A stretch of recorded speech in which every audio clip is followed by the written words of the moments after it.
শ্রীপাদ পদ্মে রইল আমাদের ক্ষুদ্র সম্প্রদায় পক্ষ হইতে নতমস্তকে শত সহস্র কোটি ভক্তিমূলক প্রণাম।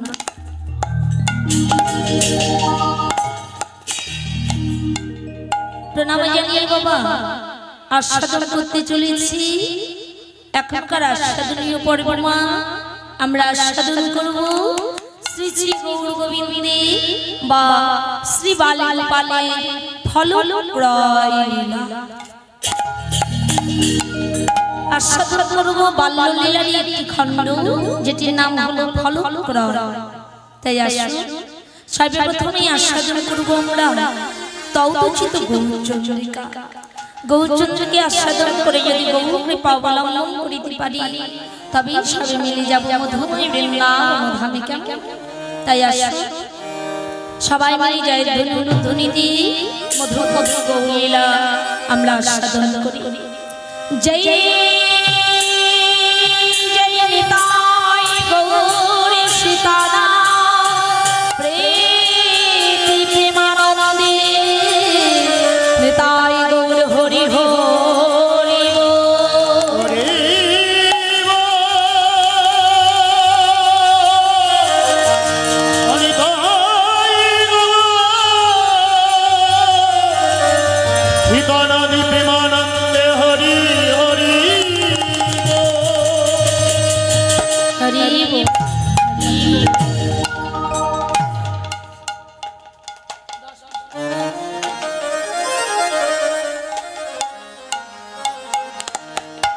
ওগো সচির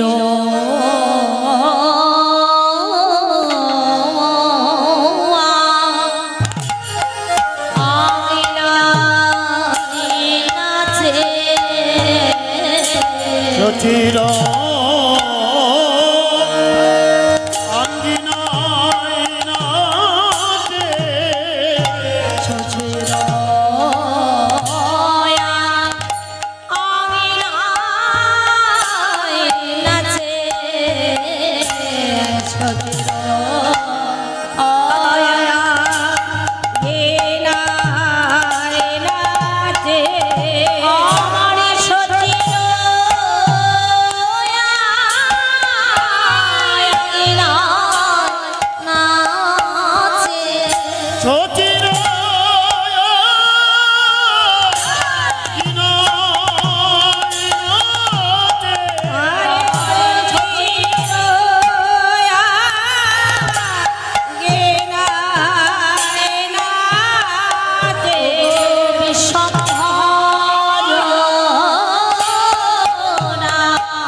ভাবের গোরা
সচিরয়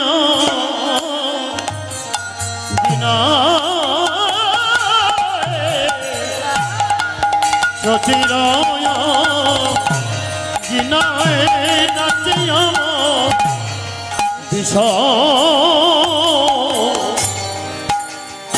বিষম্পদ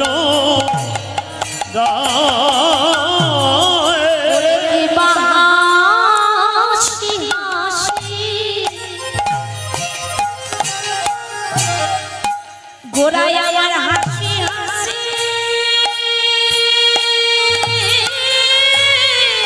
ফিরি ফিরি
আমার গোরা হাসি হাসি ফিরি ফিরি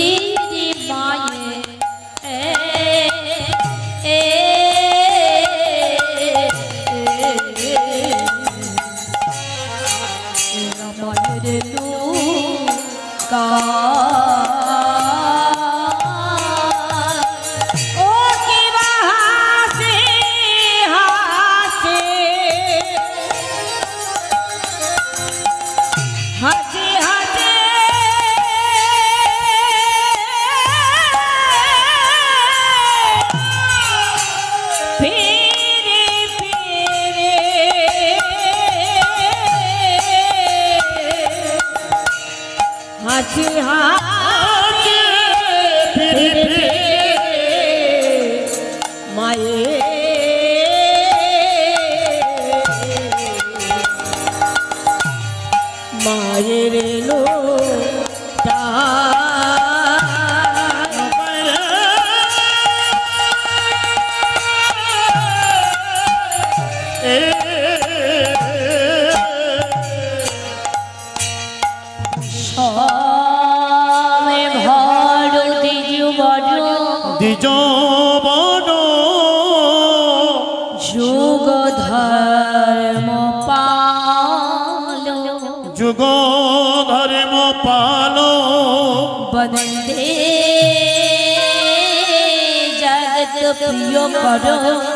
प्रियो करो करुणाया अवतार ओगो करुणा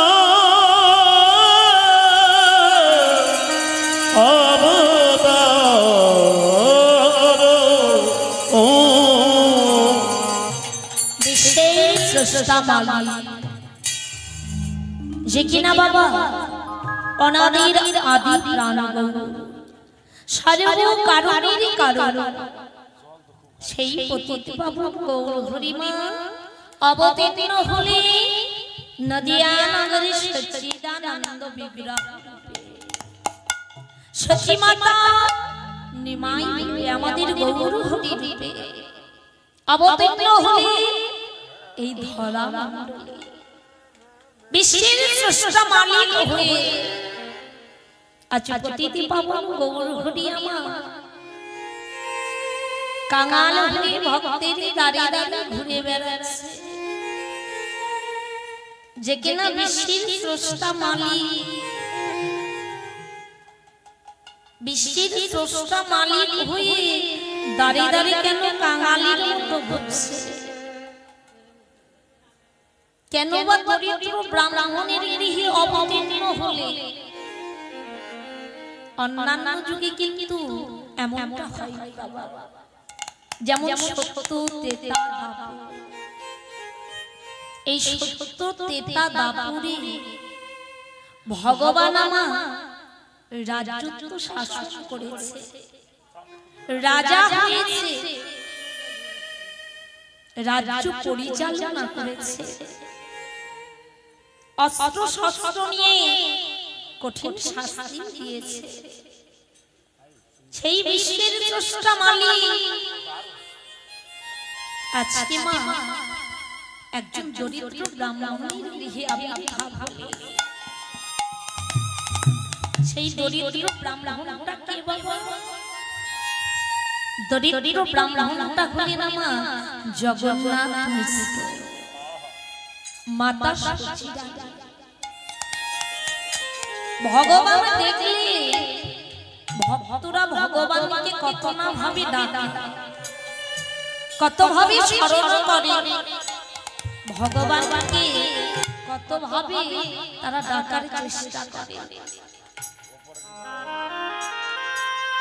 একদিন ভগবান দেখলে ভক্তরা আমার ভগবানের নাম গুণগান গাইছে আর দুটো নয়নের জলে ভাসছে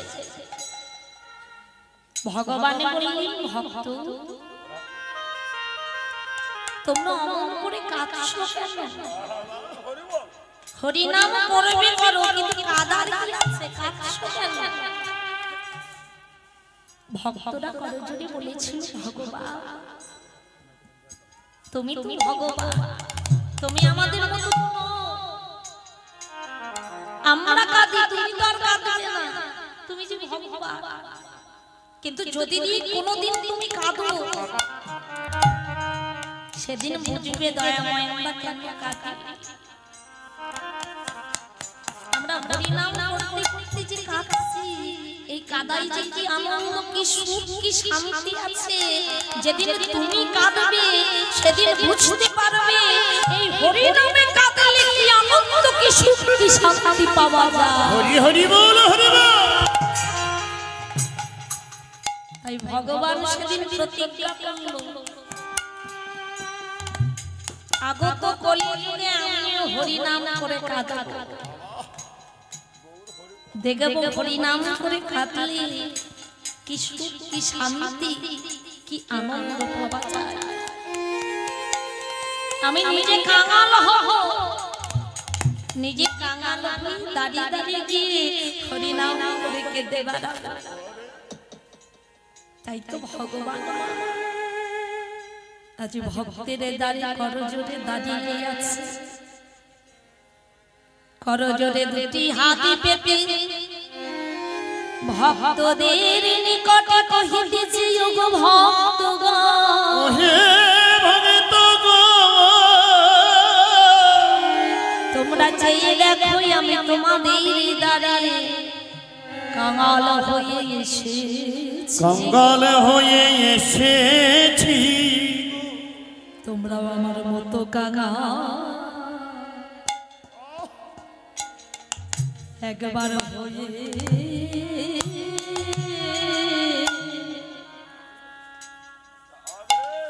একবার হয়ে দেখো।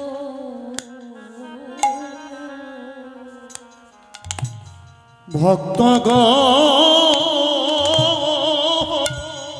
ভগবান বললেন আমি যেরকম কাঙাল হয়েছি, তোমরাই আমার মতন তোমরাও আমার মতো কাঙাল হয়ে দেখো। ওগো হয়ে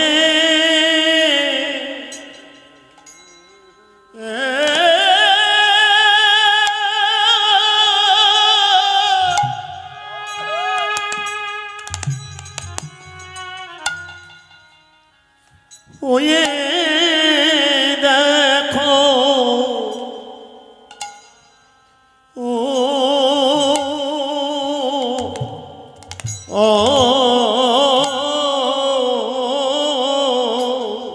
তোমরা আমার মতো হরি বল, হরি বল। ওগো গঙ্গা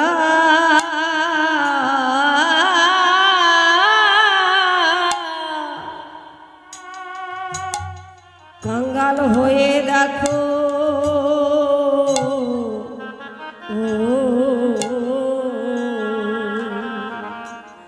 তোমরা আমার মতো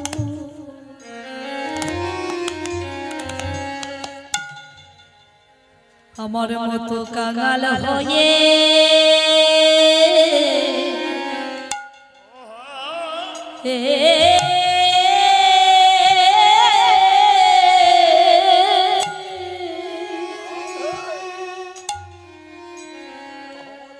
একবার হয়ে দেখো।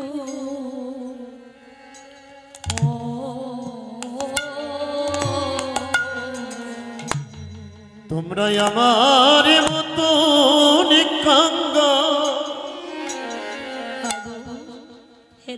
কাঙ্গাল হয়ে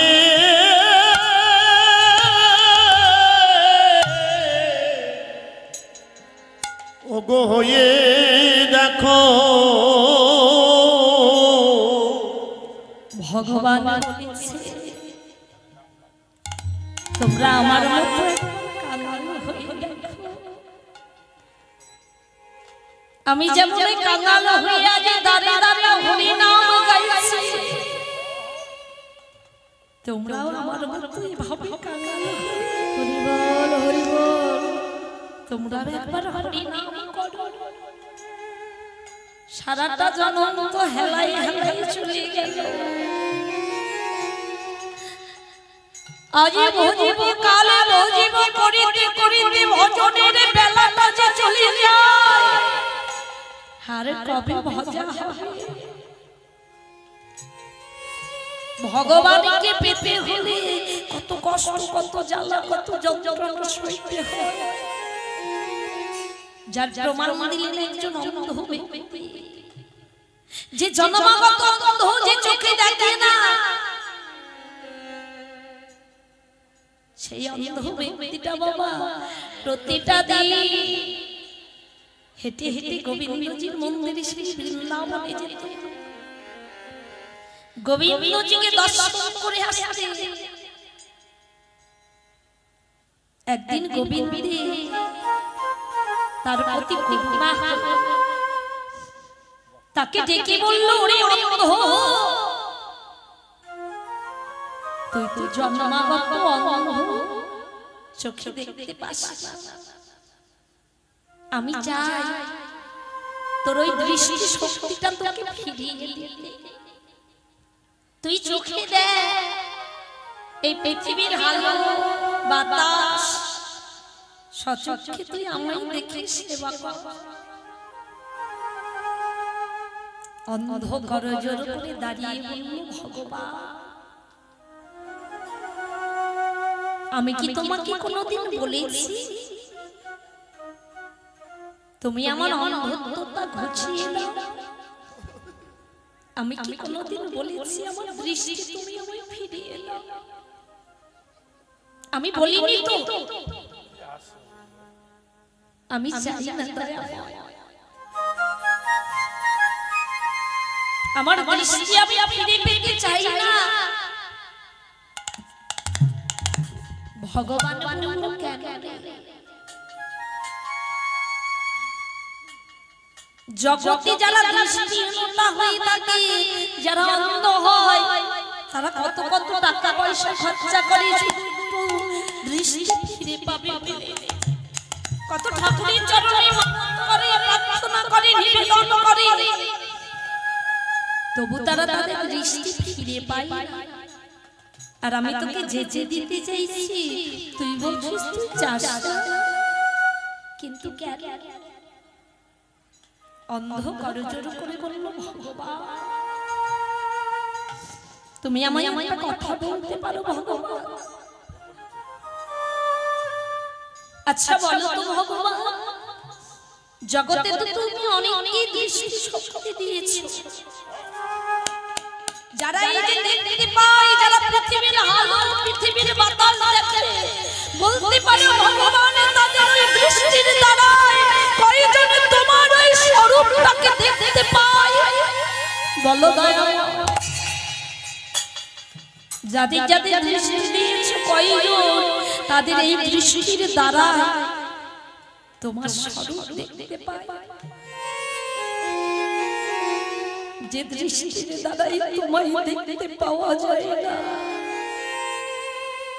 সে দৃষ্টি আমার দরকার নেই দয়া তুমি ফিরে যাও ওমা এভাবে প্রতিদিন অন্ধ ব্যক্তিটা ওই গোবিন্দজির মন্দিরে যায় গোবিন্দজিকে দেখে আর যারা গোবিন্দকে শৃঙ্গার করাতেন মানে সাজাতেন যারা সেবায় তাদের বলে ওগো আজকে গোবিন্দজিকে সাজানোটা খুব ভালো হয়েছে কালকে এসে বলে না না মোটেই ভালো হয়নি আবার আরেকদিন এসে বলে খুব ভালো হয়েছে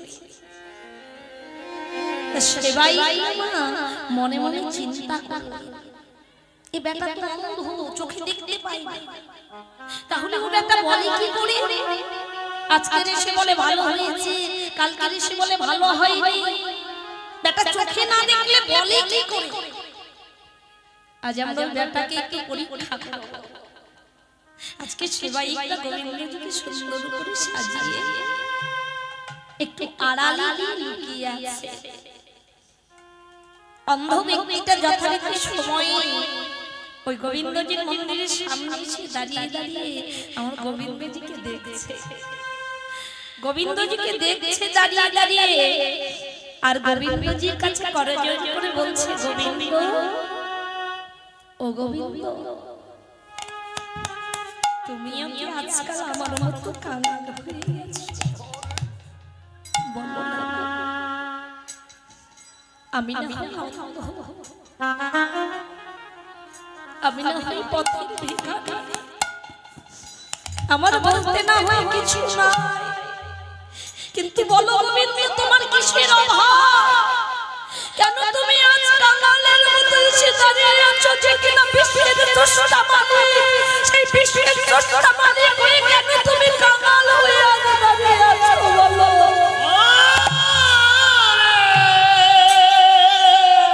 আমার না হয় কিছু নাই, আমি না হয় পথের ভিখারি কাঙ্গাল, কিন্তু তুমি তো বিশ্বের স্রষ্টা মালিক, তোমার কোনো কিছু অভাব নাই। সেবাই কাছে এসে বলছে যে ভাই তোমার শাস্ত্র তো মন্দ নয়, আমাদের গোবিন্দজিকে তুমি কাঙ্গাল বলছো। অন্ধকার জোর করে বলবো না, তোমাদের গোবিন্দজিকে আমি কাঙ্গাল বলবো না।